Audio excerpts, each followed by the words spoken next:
Gary, one of the other reasons why I wanted to talk to you today too is to promote your solo stuff and just you in general, but also to talk about a couple of these albums. Now some of them you do, like you said, enjoy, and then some of them you have a story a little bit behind it. So we have Shark Island's debut album.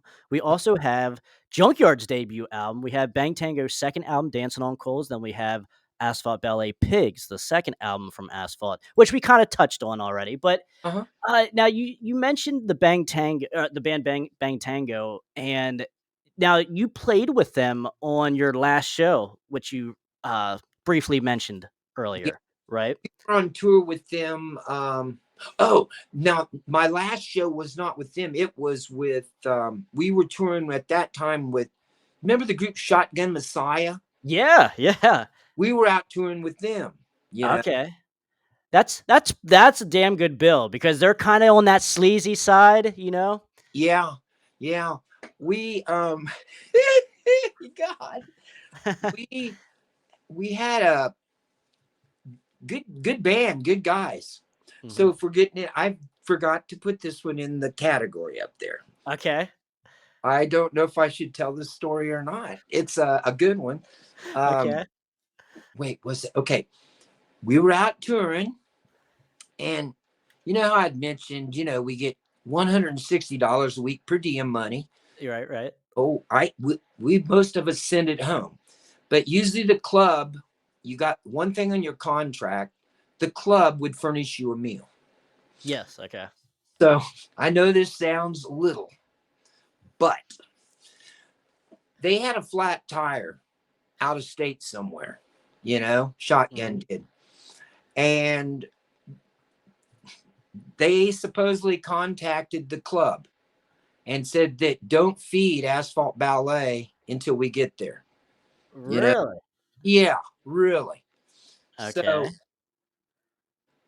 I border on being a little bit of a redneck, sometimes.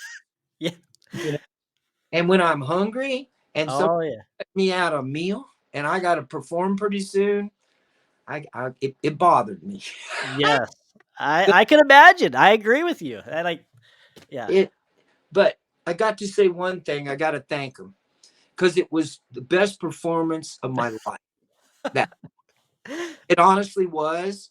We had the whole crowd standing, and you can ask anybody in the Asphalt band, and yeah, everybody was up front, and we went into a song by the Doors, "L.A. Woman." Okay. And, oh my God! Let's just say some of the lyrics that we wrote that on the spot, the people were digging them, and some of them were a little about the band. And anyway, my manager, everybody, we get done at the end of the show. They thought there was going to be some ass kicking or something. But I mean, I respect them. And Mhm. because we thought we were going to get our asses kicked. But people were like along the side, I swear, just making sure nothing happened. Half the crowd walked outside and they were so hyped up. It was a kind of a nasty thing on my part, but it didn't get too, Jim Morrison would have been proud. Okay. So anyway, yeah, we was out with Shotgun when that happened. Okay. The night that I left, I think they were supposed to play. It was in Chicago. They ended up not playing. We were the only band that night. Okay. I kind of knew what I was going to do that night. I done talked to not no one knew what I was going to do was the bad thing. So I got really drunk. It's just Okay. wasted out of my mind, which I never do. I swear to Mhm. God, I don't do that on performances, but it was the only way I could leave the band, So, Yeah. anyway, but it was Shotgun we were out with, and they didn't perform that night. And I do like their album, and they sounded really good, on shows. I Mhm. think the only problem I had was when they call a head, and Yeah. I know. Yeah, that's yeah, I don't know man, I don't know why they would be worried about that, Yeah. like, So anyway, but then Bang Tango, we were out with them okay. for I don't know, at least 3 or 4 months, something like that. Uh on our last show with them, now those guys, man, they were so easy to get along with, easy going. Mhm. I think they probably partied at night harder than we did. They were definitely better at it. We were lightweights, maybe. Um, so, but I do know on the last night of our shows, I couldn't tell you where we're at. They duct taped the whole stage and duct tape upside down on the head on the stage and stick it up. We go on that stage and duct tape is sticking to us. We cannot, it's just everywhere. And of course, they're just laughing their asses off. What we did to them is we got tampons, and we got some cherry juice, red cherry juice, and sticking the tampons in the Throwing 'em bottom, up. throwing them on stage. So, and we didn't bomb them too much. Some every once in a while Yeah. here and there, but we tried to keep it professional because we didn't want red juice all over them. Right, But right, yeah. they were fun to go out with. I can't remember a whole lot of, because our band kind of went to our bus. They might have got a bus in motel rooms. We hadn't reached that high of a standard Yeah. yet. We were more bus Okay. guys, which was okay. You can't complain. But so we didn't, the band, some of them, we just didn't get to hang out. I know the night of the Spread Eagle, or not Spread Eagle, of Shotgun Messiah, the singer from Ugly Kid Joe came up on our Okay. bus. He was a super nice guy. And we started singing Leonard Skinner Really? and Okay. singing out songs, letting everybody up on the bus, because that night we had a pretty good crowd out in the front and in the bus, and it was a good show. But he came in and that was a fun night, but I got to meet a few people along the way, rock Mhm. stars that, another exciting moment. This one was, real exciting too. Um, what had happened, you remember when Guns N' Roses, Axl Rose wanted, I think, 51% of the money of the Guns N' Roses Yeah, okay. thing? That's what I heard. I don't really know what it is. Well, it was exciting. Wes Sarkeen, I don't know if you've ever heard of Wes. Wes would be considered the sixth member, probably, of Guns N' Okay. Roses. He wrote a lot of their songs, great Mhm. songwriter. And I think he wrote Paradise City. If he didn't write the whole thing, he's on quite a few of his songs. He Okay. writes. Fingerprints everywhere on their catalog then. Like, What's his that? fingerprints are all over their catalog? Okay. Yes, and a lot of other even Mhm. artists. He he just had a hard time staying in bands and stuff, or he would have got a record deal because he's that good. But anyway, Axl left the band, and Wes Arkeen, they needed a singer. Okay. They were playing something called Soberfest. There was going to be about 9,000 people there. Soberfest. Eric Clapton was there, Billy Idol, Tower of Yeah. Power, whole Yeah. people. And anyway, I went in, learned songs. I'm going to be the singer that day, Okay. for the event. And they're going to be last. Of course, I'm like scared shitless, and I don't know whether to vomit or what, but I'm scared. But we do some jamming, picking up covers and stuff like that.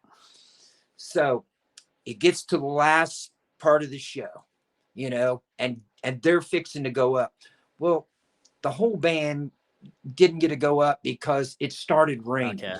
Okay. I thought, I'm sitting here memorizing words still, and anyway, it was a last minute thing. It got canceled, and one girl got up. She was a movie star or something, got up and sang with them. But just all that leading up to that, walking in with those guys and everything, because it was just exciting. And to be considered Yeah. for it was like that was another big highlight that you think, wow, to think that was cool, you Yeah. know, but you've never been the lead singer. In your mind, you're dreaming, wow, I'm going to be the lead singer in Guns N' Roses. No, you're not, motherfucker. No one can replace Axl Yeah. Rose. Really. You know what I'm saying? No way. You know, so anybody that thought they were going to get that gig, fucking Yeah. forget it. Of course, I dreamed about it for Of 5 or course. 10 years. Yeah, yeah. Of course, there's nothing wrong with dreaming about it, you know? Yeah. So I thought dreams come true sometimes, Gary. Well, not this case, brother. You know, but it was cool. You got to go to Duff's house, see his recording studio, and hang out. Billy Idol was there then, and Okay. just all of them really nice guys that I didn't see. You know, you didn't see that demonistic like in the early Yeah. days of when Appetite came out. You know, now as far I know that is Shark Island listed on those Yep. albums up Shark there. Island, yep. Yeah. Um, I think the biggest thing with Shark Island, I know this sounds crazy. Um, you know, I liked their music. I thought it was good.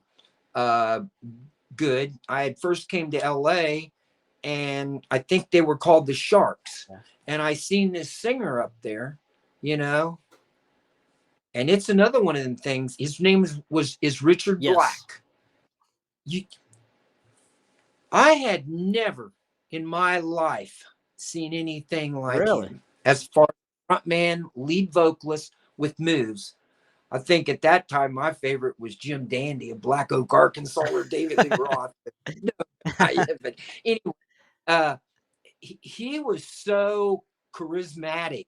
You know the way he worked his mics, everything else. You know, I thought so. I started following. I started liking their their songs a little, but it was more like probably the same thing Axl Rose kind of did. You know that snake Yeah. move? Yep. Old Richard did a real good snake move. One of the songs, is it called London Calling or Paris Paris Calling, Calling? yep. London. He does that snake thing, you know, and I'm not saying Axl borrowed that, but all singers, they if he did, it doesn't matter because everybody, every vocalist, everybody, even the ones that are bitching about it, I'm not totally bitching. But that guy though, he was just as far as a front man, I think was one of the greatest front guys I'd ever seen in my life. Yo, what's up, guys? I just wanted to jump in right here in this video and say thank you so much for watching so far and for watching all the other videos as well that we post. And also, can you guys click the like button? And also, too, if you guys want to subscribe. So if you guys are down with that, I have nothing else for you. Thank you guys so much for watching, and we will get right back into this video. Yeah, I remember a group Junkyard, as we were talking earlier. It's they just had a kind of a southern boogie about them or something. I mean, the singer still had that voice of that was going to fit into the Hollywood style, but the band just seemed to have this grungy, you know, more Dirty. almost dirty. That's a good word for it. You know, Hmm. down and dirty, not total southern rocky, not ZZ Top exactly, but that, yeah, just down and dirty. And then the Hmm. singer was kind of current sounding with what was going on in Hollywood. He kind of had he had a bluesy voice, but he was kind of more on the higher end kind of tones, you know. So Right. they, I always, I'd heard them several times. I think they played the Whiskey and we seen them one night there. They just were what they were is what you seen was what they were. Not a Yeah. lot of flash, Right. just kick ass rock and roll. So I Yeah. always respected them, Yeah, they weren't like the pretty boys on the block, you know? Uh-uh. Like, they like you said, down they were a dirty band, you know? A little, I mean, even a little sleazy, if you will, like, as far as the term, but more bluesy. Kinda like in the camp of Asphalt Ballet as well, like, in that same vein. Yep. That's how I felt. They were similar. The singer, he could put sleaze into it too. I'd Yes. heard him a few times throwing that thing in it, but then he could turn around. He'd get, you know, sometimes you throw it in because he might have thought he had to because to be cool you had to do it because in Hollywood, you man, I think once again talking about when you all you can think about is a record deal. You want to be a rock star and stuff. Mhm. you're trying so many different things, and some of them aren't even you. But you Right. think, I guess I got to try this, you know. And but anyway, but I did. I really liked Junkyard. I thought they were a good band. I liked their style. You know, they were Yep. just right there. Another one I think we had talked about once was Dangerous Toys. Yes. Yep. Guy Jason, McMaster. yes, Yeah. you know, and I thought they had a kind of a good thing too. He could still get up there, and he was hitting the you know, he could still do the screams, but he was another one that kind of had a little bit of a blues based rock. Same Mhm. with the band, Dirty, you Yeah. know, so Very raw sounding. raw. Mhm. Yes, that's what I. Seems like I'd seen them in Texas. I don't know if we were playing out there and I had a night off, but we seen them somewhere, and they were just a great show, pure energy, you know. Yeah. Yep. Yeah, very So, good band, very good. And yeah. that's the thing, like, the commonality on a lot of these bands is the bluesiness that they brought to the hair metal genre, especially in the late '80s, because like I would say in the early '90s, like a lot of bands in this genre were trying the bluesy thing. Uh Now, huh. like that was like a natural progression, but like in the late '80s, like they were pretty early to that. Like, let's do a as a blues based band, kind of. Mm-hmm. It was. I mean, who was the other? Oh, I know a singer too. That he was. You know, here he was considered in the grunge era. You probably know who I'm talking about. Chris Cornell. Yeah. Yep. Man, I loved his vocal style, you know, Mhm. and it was like, God, he had soul and blues in him, you know. Right. It Right. was just, oh my God. The album he did with Eddie Vedder, Temple of a Dog. that was it. Oh my Yeah. God. I love that album. That was one of them that was It is a good album. that was a Really. good album, you know. Yep. So I I was agree. even Vedder at times, you know, he has soul in his voice, you know, Mhm. somewhere he fits into the grunge style, you know, that thing kind of, but he has soul, and he has a little bit, he at times even blues, you Yeah. know. But Yep. it's so I had to respect him too, you know. Yes. I'm gonna throw one out to see if, you know any of the solo stuff. Now not or like Zach Wild, like, uh, not the Black Label Society stuff, but, like, uh-huh. his actual, like, acoustic solo albums. Like, it's so soulful. Like, he could sing right there with the Temptations. That's how soulful it is. It's Yeah, amazing. Like, one some of my favorite albums of all time of, like, his actual Zach Wild solo stuff. totally different, isn't it, than what you would Yes. expect from it, because he plays piano on it too, Yes. you Yeah. know, and his vocals, you wouldn't expect it. The guy's a good singer even, you know. Yeah. And just a great songwriter as well. Like, he can write any kind of song, it's Yes. amazing. Man, Amazing. I love him. I think Zach Wild, I mean, by him when he started doing more of the his own thing with that acoustic and Yeah. electric and piano or whatever, and it just showed the other side of him that even made you think differently of him. You know, there's Oh, something yeah. about it. And that must be where his real heart was, because that's what he's putting out there, you Yeah. know. Yeah, I because like you hear it throughout his career, but Uh-huh. like when like even like with Pride and Glory, his like solo band from '94, like his first band Hmm. after or during while he was with Ozzy, like even that has a real like that has banjo on a couple tracks, like Uh-huh. it's so southern, like what you say, like that Louisiana swampy feel, like yeah, I very good love album though. I love that swamp. I thought even at times early Led Zeppelin got into a little bit of voodoo Y swampy stuff, you yeah, know. the And first album, first 2 albums, certainly, yeah. yeah. See, a lot of my influences, believe it or not, that I really got into, and this is way before your time, probably more at your dad's time. Mhm. Um, I love groups like the Yardbirds, Okay. uh, and they had what they called the British Invasion coming on, you know, Right. in the early six or '64 when the Beatles and all them were. But a lot of them vocalists, they had that blues in their voice. You know, they just Mhm. like Jagger and all them. A lot of them talked about Chuck Berry and BB King and, you know, the Yep. blues. So some of the Albert earlys. King, Oh, yeah. Yep. yes, Albert King, and It yeah, doesn't that get much better than those OG era from, like, the '30s to the '50s, you know? That stuff's awesome. it was, I mean, shit. I remember my mother. The first thing she wanted me to learn was the first song I know I had to learn. Well, two. First one I had to learn was "Hound Dog" by Elvis Presley. Yep. I might have been, I don't even, I was young, 6, 7, and she'd make me sing them by the fireplace. And then she made me learn Love Me Tender by Elvis. So I had to learn those. And then it just kind of went on from there, different ones, and pretty soon, I think a big influence too was Creedence Clearwater Revival. Okay. They made me learn that 3 chords in a song is sometimes enough. Oh, yeah. Yes, yeah, that's true. That is very true. Although, it's like you said, it's very simple, but that's what the majority likes to hear, very simple kind of stuff, riffing. That's why AC/DC is so popular. I know. Da-da-da. Yeah. It does. Simplicity sometimes is good on the mind, Yes. and Yep.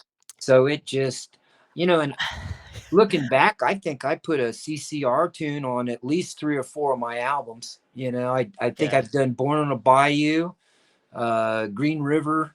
So they were definitely an influence, so I kept putting them on. Okay. I have a personal question then. Uh-huh. As far do you think Robert Johnson was, like, the original rock star? Like, the first rock star in Man, modern times? they try to make him out to be, Okay. but I mean, Never got into 'em much? yeah, I have his albums. Okay, I alright. have him. I got his ones, and I like him. He's the blues based, and he sets you up like people like R.L. Burnside that had that real, the Yeah. authentic Lead blues. belly style. Yes, he Yeah. might be. I never thought of it that way. Uh, God, and what's crazy, he didn't get popular till after he died too. Yeah, That long after. Yeah. Yeah, somebody poisoned him, didn't they? Yeah, yeah, it's pretty mysterious the way what happened, so, Yeah, I heard it uh, was over a the guy woman was or jealous over his girlfriend, yeah, wasn't it? yeah, that's the stories floating around anyway. Yeah, who Yeah, knows if that's really the truth? But yeah. I did. I had his albums, the demos, the Mhm. whole thing, and I listened to him and listened to him, and that could have been where the swamp came from because I was in Louisiana, I think, at that time. This is Justin Manning from Freight Shaker and Crown by Fire, and you're watching the Crash Course Metal Show with Trevor Crash Knight. We kinda said, we talked about these 4 albums. Now, Gary, is it possible that you could rank these 4 albums as, say, like, your to Yeah, 4 to 3 to 2 to 1 as far as, like, your re-listenability or your favorite, like, all of that, like, the emotions tied to it and stuff, basically. Can you yeah, do that? I could. Okay. Yeah, Alright, I so, could. I'll put them back up on the screen if you can see them there and Uh-huh. refresh your memory. So what do you have it for, At Gary? 4. Um, I'm gonna have Shark Island.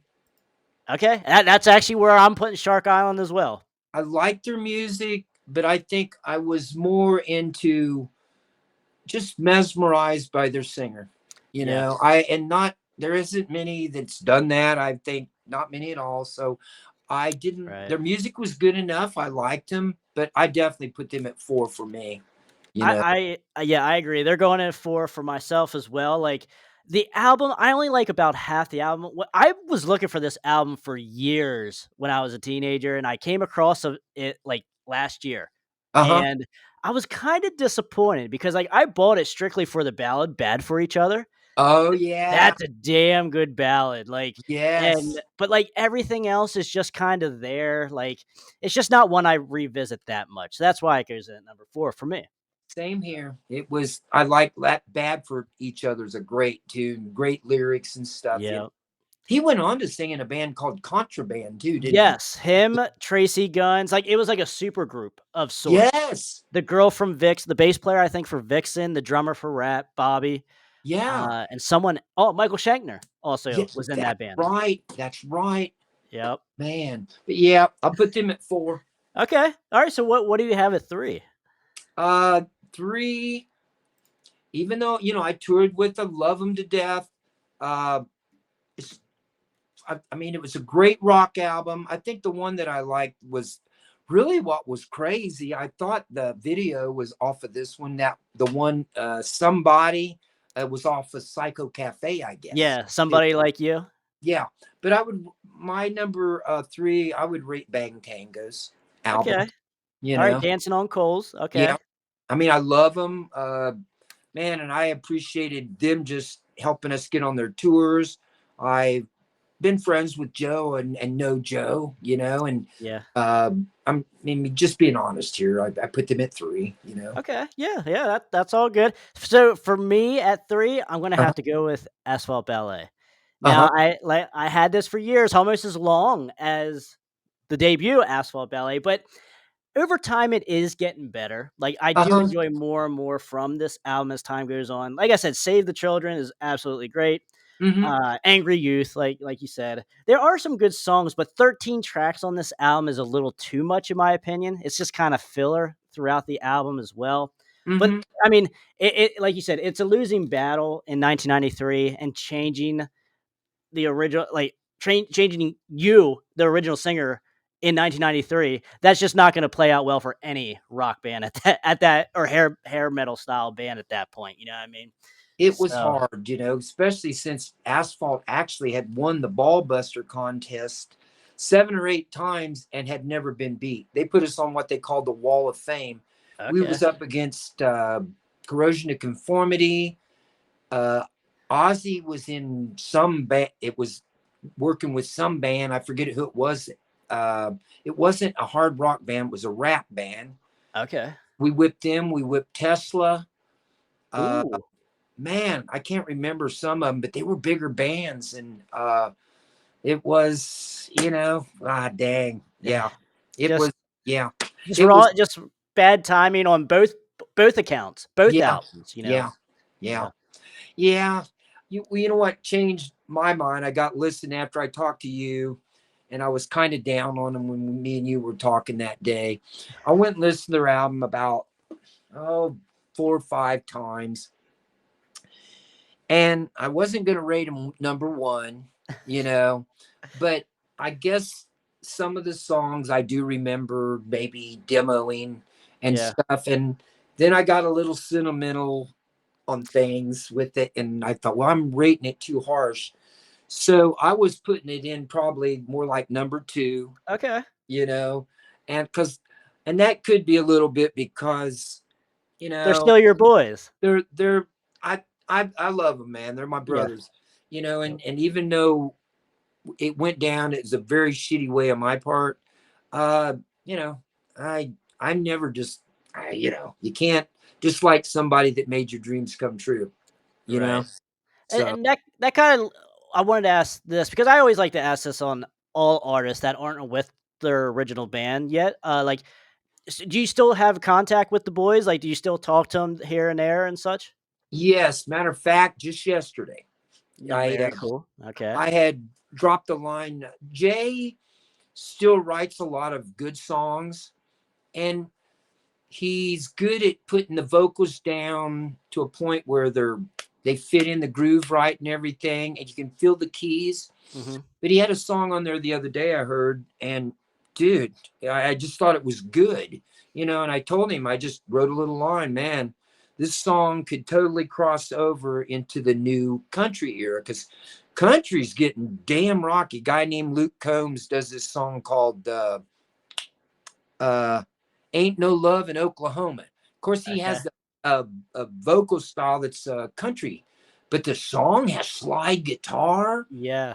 rocks, and stuff. And I'm thinking, damn, you know, and it keeps getting a little farther. You know, you got people out on the road like, I think Carrie Underwood and Guns N' Roses did something. I did see that. They did do some kind of show together or something. I do remember something like that. Yeah. Yeah, so I'm sitting there going, man, this shit's falling together. And I guess I look at under my thing, it's like I've got a better audit going into the country market probably than the metal, Mhm. but you got to do what you really Mhm. are. but I can't say I couldn't do the metal because I look at people like Judas Priest. What's his name? Rob Rob Halford, yeah, Halford. yep, He's a mature adult and he's still out there ripping it yeah. up. But they had it beforehand, So that's the big Yeah. thing, But Yeah, and that's the thing, like, I yeah, know a lot of people from the original era that are still, smaller acts, but, like, they're still belting it out even in their 60s and stuff. It's, like, amazing still seeing stuff like that, yep. and that just makes you love them even more, that they're still doing stuff like that. So you you gotta love them. I at first I thought, God, how they gonna do it out there? It's nice to see them. I've seen a few of them out here, and it's been cool to see the old '80s sound. I mean, and they have to be getting up there close to 60. I think Axel's up Oh, there yeah. in mature Yep. old age, and nothing wrong with it. And they're still doing it because they love it, all them people. So it's the bottom line is if you got the music in you and you love it, you got to keep playing Mhm. it. And when we were 20 and 30, or we just wanted to be rock stars and we didn't know how much we really appreciated the Yeah. music for what it was. And I mean, I'm just saying for me, I just was chasing the dream so much that you forgot what you were in it for. 100%, yeah. So Well, I mean, and yeah. that's what's cool about it. You get to look back on it and be like, "Yes, I was there." Like, and you did it. Mhm. You did it. Like, a lot of Yeah, bands never got that first album chance, and that yeah, very yes, lucky. yep, I say that all the time. I said, I'm just very yep, lucky, and that was and a lot of hard work though. We had a band that it takes that it hard does. work. And I also think writing original music where I'm living at now, I don't get to play Mhm. much. I mean, I get some good gigs, but around here they mostly just want cover tunes, Yes. and I know that, understand that to a point. But when I'm working on covers and you aren't making much money, like I try to tell a club, I've got all these albums. I would like to just bring them in, t-shirts, and try to promote it as an original rock Mhm. act. And then maybe the people hear my songs and they might buy albums. And over a year's time, I set up and get a fan base here that likes the Right. original music. They just don't get it. And then at the end, they kind of think you got an ego just because you're pushing your own music. Mhm. So I'm like going, oh, Yeah. hell, it beats you down some, you Yeah, know? I know, and that's what I see around here too, like, all the cover bands and even tribute bands get all the spots, and all the glory, They and I'm do. like, I cannot listen or go out and see a show that I hear songs on the radio every 5 minutes, the same songs over and over, like, I need to have original stuff. I can't be listening to, like, cover bands every time, every weekend. Yeah, and there's a lot of areas that'll have a couple of areas that's just, I mean, clubs for original Yeah, acts yep, too. In Dayton, Ohio, I don't know. I haven't. There might be, but I haven't found it other than really huge, the amphitheaters or okay, something. And it's been really tough to do original music. Now, biker events, I can get them and stuff, mhm, but pushing your original music has really been tough. Even you can't push totally as off the asphalt thing. I've had people, agents say, would you want to go out and do an asphalt ballet show, or be like pushing that they could book me for yeah, concerts if I would be doing asphalt ballet. I go, not really. I said, I'm not going to go out there and say, this is asphalt ballet and just be the singer. right, I know some are doing it. I'm not going, that's not asphalt ballet. yeah, So if I had three guys in the band, other than myself, maybe, you could go out and be asphalt. But, I get that a little okay. bit. Would you say former singer of asphalt ballet performing asphalt ballet music?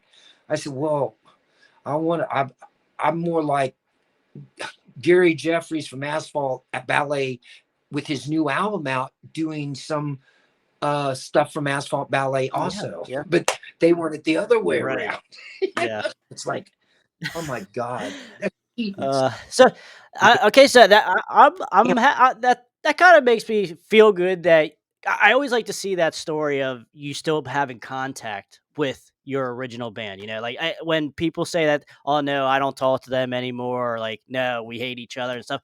I don't. That just makes me not feel good. Hearing that kind of these kind of stories. So that's awesome that you guys still have connections and stuff like that. So that's awesome. But yeah, we still get along. All of Good, us. good. Yeah. I like hearing that. That always brings good mojo and karma, if you will. Hearing that kind of stuff. So. Hmm. So basically, I understand that. That's good to see that you have Asphalt Ballet at number two. Because I like sometimes uh, band members don't like to talk about albums that they weren't a part of, if you will. So like I appreciate you Hmm. talking about Pigs and getting your take on it. Well, So it's I think when singers do that, it just I even when they got a new singer and I left the way I did at first, I'm like, fuck, you know what, man, you can't, man. Respect your band for going on. mhm. That's all I can say. He's a great singer. He was a great singer. It's just the timing wasn't right Yeah, for that era, and the songs were great, yeah, but I think sometimes as vocalists, we have a little bit. Well, I think a lot of rock musicians have that little bit of ego, oh and I don't yeah, mean bad. You need a little confidence, but kind of sometimes you can get your feathers rubbed up yeah, rough yep, a little, and but I yeah yeah. I can't hold that animosity on anybody. All right, very I, cool. they can be pissed at me though, so they are. Uh, Very cool. So for my number two, Gary, is gonna have to be Junkyard. I Uh-huh. love this album. Nothing. It's not a bad number two at all. Hmm. But Simple Man to me, that is the Simple Man, not Leonard Skinner's Simple Man. This is the Simple Man that I love. Uh-huh. So it's just like, but like you said with the lead vocalist, guy, his name is escaping me, but like you said, he has that dirtiness to his style, but he has that clean vocal too, and Yeah. that's really apparent in the song "Simple Man." Uh-huh. And I just think, like you said, he works that both styles very, very good, and that's what gives him that dirtiness. So, Uh-huh. so He for is. me, that goes at number two. But yeah, Uh-huh. go ahead. I was gonna say, yeah, he has a good vocal style that covers both spectrums. Hmm. Dirty, greasy, and then he can hit soft stuff too. Very yeah, because even on their second album, I really love their second album, Hmm. Sixes, Sevens, and Nines, and they do at least one ballad on there, and his voice is really good on that ballad. Like you Hmm. wouldn't expect it. You wouldn't expect it, but it's perfect for that song. You know, Yeah. He had a so thing, so I just remember him standing out in the day a little bit. yeah, and that's what you needed back in the day. Somehow stand out. Yeah, So, yeah. all right, Gary. So what do you have at number one? Um, Junkyard, right? it was Junkyard. Yeah. Okay, okay. All right, so I'm gonna put Bang Tango, Dancing on Uh-huh. Coals. I just think the reason, obviously, timing. This Uh-huh. came out in 1991 as well, same year as your debut album.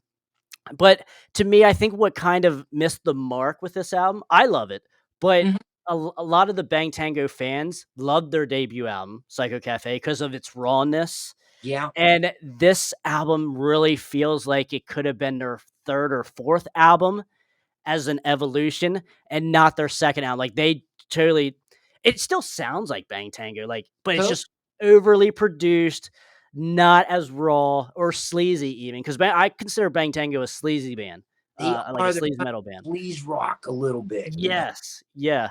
So and this kind of gets away from it, but at the same time, it's still there, and it's Yeah. still really good songwriting and great bass playing by Kyle and Oh my stuff. God, And he's an incredible bassist. yes, like everyone's still on fire with the sound, but it just I think sounds like it's their fourth album. A little bit in comparison to like Cinderella's Heartbreak Station. A lot Uh, of people don't like it's that album too because it's slick. so bluesy. Yes, and so Yes. bluesy. So, but I love it just because of the bluesiness. But like, Mhm. kind of just a comparison of like the fans were like taken back on both of these for like those kind of similar reasons, if you will. Yeah. Yeah. So. All right, all right. Yeah, So, they're a great band. To go out with them on a live, watch them live every night too. Joe, I mean, the whole band's their stage presence is so good. And like you say, Kyle, the bass player is just mhm. man. He's the whole band. I mean, they're so rock solid. The guitar players work great together. Joe is a front man too. He's got a lot of moves. At times, he has a Michael Jackson feel, and then the Okay. other times he's just vicious with that fan blowing up and Yeah. coming Yeah. on. They're a great band. Respect Joe a lot too because he just keeps going. Is Bang Tango still doing it out there? Well, there for a little while, they tried to get back together, and they only did, like, a couple shows, and then in the early 2000s, Joe, did Beautiful Creatures, Yep. which was a really good they had 2 albums, and they were really good as well, but a little more modern. It didn't Yeah. really sound like Bang Tango. It still sounded like Joe, but, like, it didn't really sound funky like Bang Tango. But yeah, I mean, there but to answer you long story short, they're not really doing anything as last I heard anymore. Bummer because they could still break their they're popular enough that they could keep going. A little different sound that could still keep going too. Yes, Like I you see, agree. they had a little funk in there. Yeah, I think it was because the bass guy was just he just was one. Yeah, he was incredible. I know. yeah, and that's the other point to like the early '90s of hair metal. Like you started even getting like funk metal bands into the scene, and like Yeah, that, I love that as well. me Bang too. Tango is like the biggest one probably, but like there was a couple of them creeping in there. Uh huh. I can't think of some names, but I know there was the Like, funk. I guess, like, King of the Hill, that is kinda one, Slamming Gladdies is another that's kinda in that funky side. Janie Lane from Warren produced their album, but that was, like, 1992, so that's way too late, you know? So they were starting to creep in a little bit, but, like, the common theme is anything after 1991, you're just not gonna hear about it, you know? No, it just kind of man, that thing just ended like the biggest stud. I've never witnessed it, in my It's whole life. You seen anything stop so quick? You're thinking, man, it's just now getting going, and it's like, no, yeah, it's been going too long, and somebody had to break the mold, and yeah, yeah. Yeah, it, and had to crash the party, literally. yeah, Like, there was no more fun, everyone was miserable and depressed, and yeah. it was pure hell. It's like, Yeah. what do we do now? Did that group? They were a three-piece band. Uh, Nirvana? Or they had a black guitar, something personality. oh, King's X? No, oh, we played with King's X one time. They were good too. Yeah, okay. Was there a song called Social Personality or something? It was kind of funky, and I think there might have been three black guys or something. I know the lead Ooh, guitar singer had dreadlocks and okay. can't Not think of Living Color. Living Color. Oh, okay. What year was that in? Oh, they were about the mid '80s to Uh, late '80s. They're like even I think they're even still doing stuff today. I don't have all their stuff, but like, uh, and I don't keep up with them that much. But like last I heard, I don't. I still think they're the singer Corey. He yeah, has some. Corey. Yeah, he has a solo project that because he came around and did a show about 2 years ago, pretty close to me, and he's Uh-huh. still doing it. He's still hitting it home runs. So. Good for him. He had a Yeah. crazy personality. He was wild on that guitar. How he was just, Yeah. what can you say? Yeah, they could rock. They could They rock. could rock. Wasn't my But total cup of tea, but I thought what was interesting, it did have that funk, sound. yes, yep. And that's the beautiful thing of the early '90s hair metal scene. There was so much. A lot of people say everyone was acting the same. I've it from when I go back throughout my 30 plus years of buying all these albums. I actually think it's the opposite. Bands were starting to really separate and find their own, and Yes. many different subgenres of hair metal were coming out in the early '90s, and it was just getting going. Like the ball was start like you guys still had plenty to offer in the hair metal genre before it just got cut out from underneath you guys, in my It opinion. it was just beginning a new genre into the I think, it was evolving into something, but yeah. Yeah. It's fauna. And you know, Yeah, I don't wanna harp on that too much. We harped on it enough, Gary. Yeah. But Gary, my man, this has been great, man. Thank you so much for coming on and, let me talk a little bit about the greatness of your debut album as well, oh, so thank you. I appreciate it. I still to this day listen to it and I think it still sounds current, so yeah, I'm but with thank you. I appreciate you having me on here. You Of know, course. I'll keep you updated on everything because I don't know what the new sound's going to be, but I will be doing a new album this summer, and Okay. it's going to have a saxophone on it. Beautiful. I don't know if I'm going to bring in. I thought about hitting up certain players to do it with me too. Maybe get some that I've worked with in the past. See if Okay. I'm just trying to feel out what I want to do because my next thing has got to be exceptional. You know, Okay. or no use to do it. Yeah. Yep. Good deal. So, guys, I will put everything that you can find Gary, where you can find Gary, in the description below if you guys want to follow him and check out what he's doing. Keep up to date. And Gary, my man, thank you so much again for coming Man, on. I appreciate you having me on here. It was a lot of fun, man. Yes, sir. Yes, sir. So, guys, let us know in the comments. Say hi to Gary. Let us know what you thought of this interview. And, guys, until next time, stay out of that collateral damage. That's Gary Jeffries from Asphalt Ballet and also his solo projects. Keep And I'm rocking. Crash. Yeah, we'll see Keep you rocking. guys later. Later.